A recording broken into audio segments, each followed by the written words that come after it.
नमस्कार मंडळी, SAZ story या आमच्या यूट्यूब चॅनलवर तुम्हा सर्वांचं स्वागत करते। आजच्या व्हिडिओमध्ये आपण पाहणार आहोत मासिक पाळी न येण्याचे कारण काय। चला तर मग व्हिडिओला सुरू करूया। जर मासिक पाळी नसेल आली आणि तुम्ही लैंगिक संबंध ठेवले असतील तर गर्भधारणेची शक्यता तपासणे गरजेचे आहे।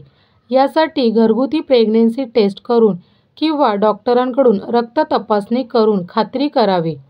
PCOS हा एक सामान्य हार्मोनल आजार आहे जो अनियमित मासिक पाळीला कारणीभूत ठरतो। थायरॉईड ग्रंथातील समस्या किंवा असल्यासही मासिक पाळी विस्कळीत होते। तणावामुळे शरीरात कॉर्टिसोल हार्मोन्स वाढते, ज्याचा थेट परिणाम मासिक पाळीच्या नियमिततेवर होतो। सततच्या तणावामुळे मासिक पाळी उशिरा येऊ शकते किंवा पूर्णपणे बंद होऊ शकते।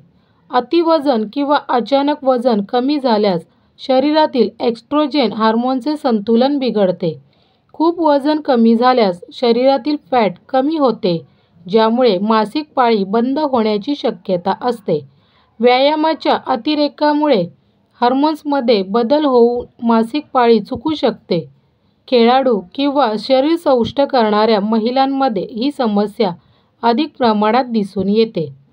शरीराला आवश्यक पोषक तत्वे जसे की आयर्न, व्हिटॅमिन B12, फॉलेट आणि झिंक यांची कमतरता असल्यास मासिक पाळी विस्कळीत होऊ शकते।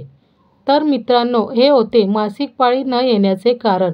मित्रांनो, व्हिडिओ कशी वाटली ते कमेंट सेक्शनमध्ये नक्की सांगा। व्हिडिओला एक लाईक आणि तुमच्या मित्रांसोबत जरूर शेअर करा। धन्यवाद।